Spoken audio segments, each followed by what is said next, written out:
All right, ladies and gentlemen, to conclude just this part of the dedication ceremony, before we proceed to the cocktail hour. It's not an hour anymore, it's a cocktail half an hour. And later on to the main program, we will hear also from the mayor, the congressman, Elliot Brandt, the national director of AIPAC, and of course Rabbi Telushkin and Dennis Prager. It's my true honor now to call upon, I'm going to embarrass her, but that doesn't matter, a person who's been called the mother of our nation, one of the most influential Jews in the world, really one of the 50 most influential Jews in the world. With your voice and your tears and your heart, you changed our community and advanced it and gave it a push forward and upward like nothing else. But before you go, Racheli Fraenkel, as mentioned before, is the mother of Naftali Fraenkel, one of the 3 boys who was kidnapped and murdered in the summer of 2014. As you may have noticed, the memorial also in the front, the second memorial, the first memorial, depending on which direction you are walking, speaks of the cornerstone that lies there, that was dedicated to the 3 boys. With your permission, I want to read it and then hand this over to you so that you know that with his death, your son really gave birth to our life. Even Apinai, in loving memory of our nation's 3 boys, Naftali Fraenkel, Gilad Shar, Eyal Yifrach, Hashem Yinkom Damam, who were kidnapped and murdered in Israel in the summer of 2014. And then we quote Ezekiel, Vayevor alayich ve'eret mitboseset b'damayich, v'omar lach b'damayich chai, v'omar lach b'damayich chai. And when I saw you wallowing in your blood, I said to you, from your blood we will live. I said to you, from your blood we will live. Racheli, it's such an honor having you. Thank you for being here. Really, you should only experience joy and much life. I'm thinking about the first time I spoke to you, and then the time I sat with Bill and he was telling me about his vision, and then about the time I met with, after the cornerstone, I met with parts of the community, and you gave me the clap with what you wrote there. And it's unbelievable to actually see it full like this and so beautiful. There's one of the miracles that was mentioned that happened in the time of the temple was that when the temple was packed with people from all over Israel, it would be so crowded people would almost float. But when they bowed down, when they heard the name of God, there was room for everyone. And one of the descriptions of how that miracle happened was that probably the physicality of the temple, the walls just grew away, opened up.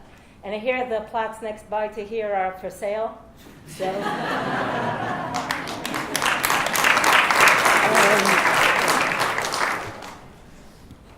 we're on the eve of Chanukah.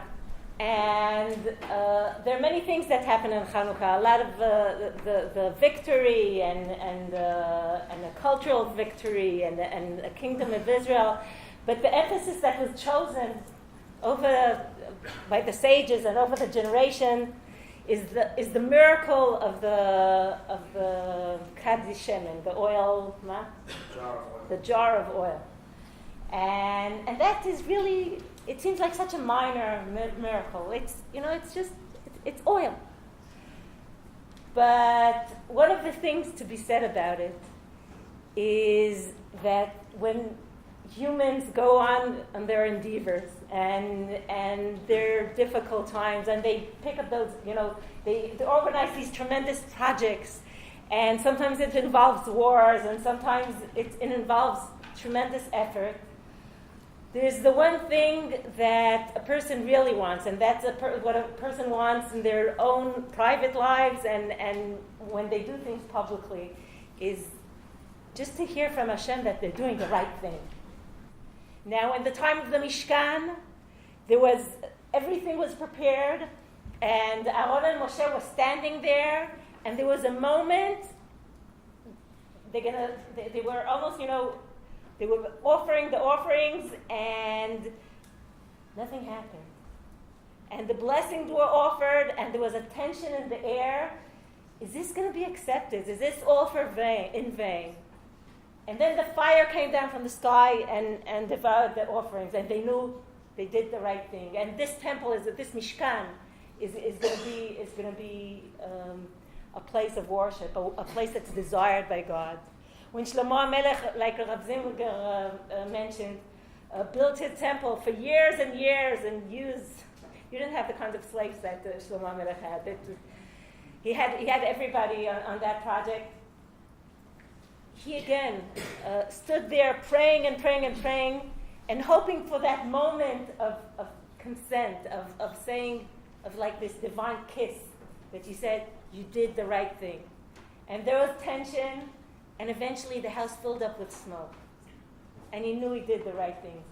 And I can bring some more examples, but for the Hashmonaim, the jar of oil and the miraculous, this small but amazing miracle, was probably just that.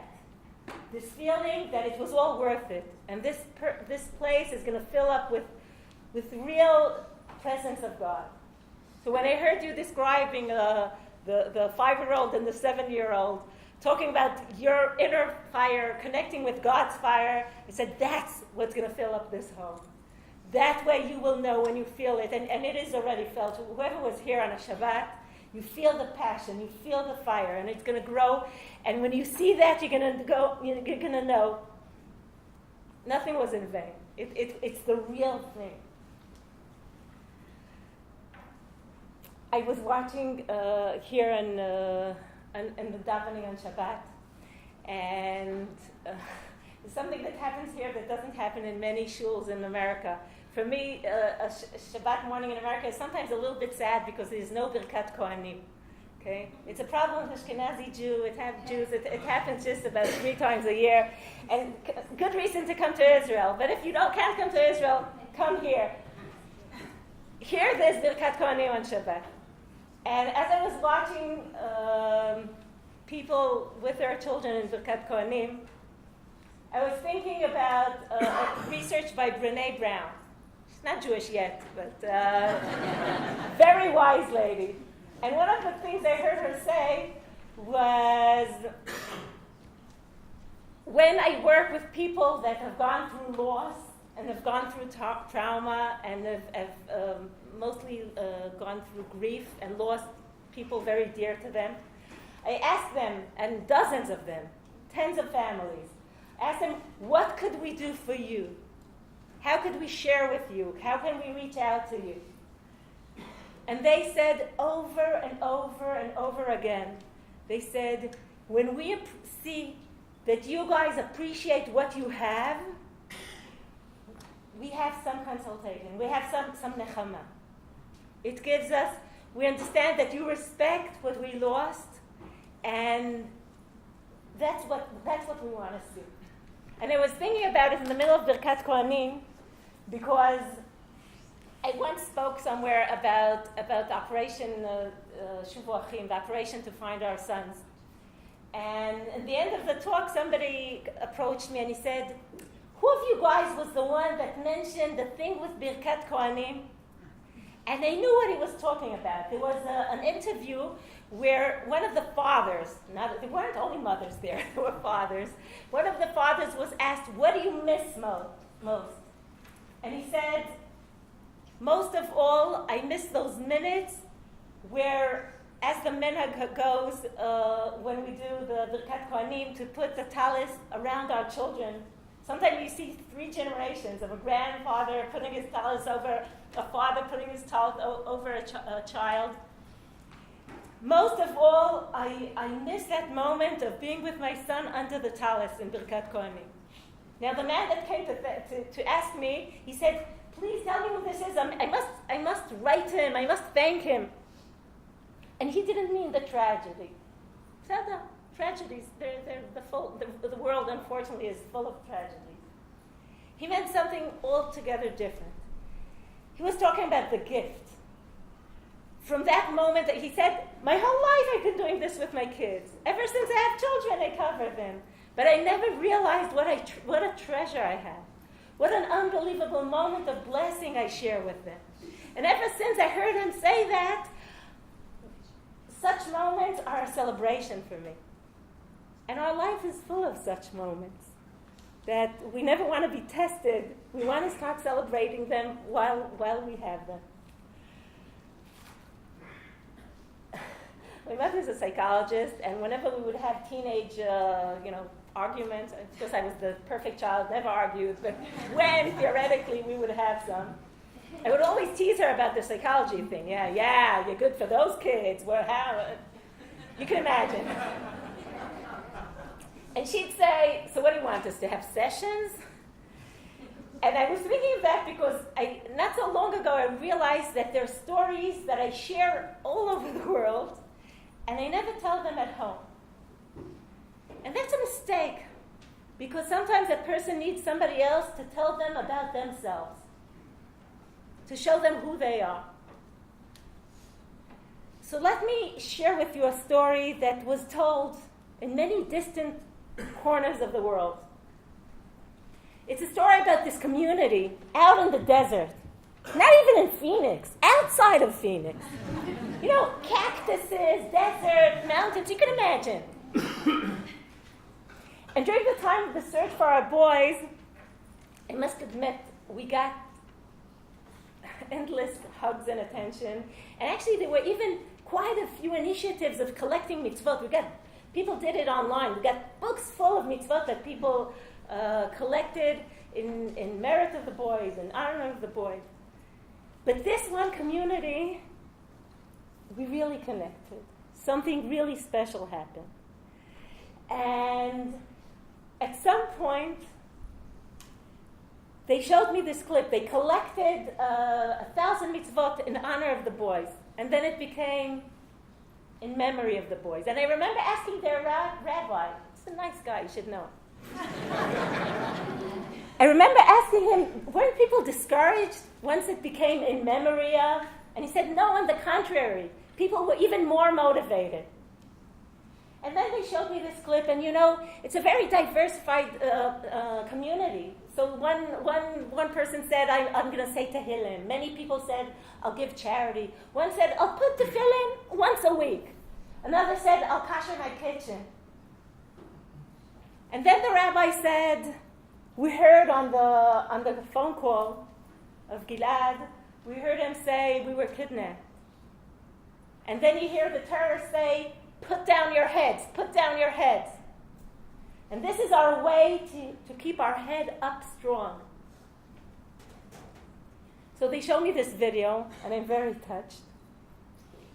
And then this lady comes on the side, and she said, I didn't want to say this on the video, but the mitzvah I chose was to date only Jews. And I turned and I said, for a 16-year-old kid, you have quite an effect on, generations. And then when I tell this story, and believe me, it's been in very distant corners of the earth, two things happened. First of all, I finished talking, and someone approaches me, and he says, I'm the brother of Rabbi Alush. Or a sister, or a brother-in-law, or a sister, brother-in-law. And the second is, the people listen, and they say to themselves, my God, what an inspiring community. Look at them. They're each on their own journey, and they have the ability to connect, to reach out, to care, to strive, to dream, to everybody in their own place. And look how different they are and how together, and you can feel the sense of family they have there. So I want to tell you about yourself. You're an inspiring community. You're an amazing community. And I want to say beyond that, opening a shul like this in America post-Pittsburgh, that's picking up your head high. This afternoon I met with Jewish high school kids from around here, that some of them aren't so sure they should admit they're Jews in public school. It's time for picking our heads up high. And it's time for having a place to connect and to come together and to continue being such an amazing family as you are. this Shabbat, we read about Leah naming Yehuda. And the statement in the Talmud is that from the creation of the world until that moment, when she says, and now I should thank Hashem, nobody really thanked Hashem properly until then. And there's so much to be said about gratitude. And there's so much gratitude in this room. But don't make the mistake Leah made. Leah felt so overwhelmed. She said, I dare not ask for more. So she got no more. We're talking about gratitude that comes not from the feeling of scarcity. Oh, yeah, am I using the right English? Of I have nothing. I please can maybe you could give me something. We're talking about gratitude, or actually a request, a demand for more, that comes from this feeling that both to Hashem and to ourselves, I got to taste something good. I got to feel what the good, real good stuff feels like and tastes like, and how where it could bring me. So I demand more. I'm thanking endlessly, but I'm requesting and begging and demanding for more and more and more, from God and from each other and from ourselves, for the sake of our spiritual life, for the sake of our children, for the sake of our youth, that we'd like to see them sitting here between us, for the sake of other communities all around the Jewish world that are looking up to Scottsdale, Arizona for inspiration.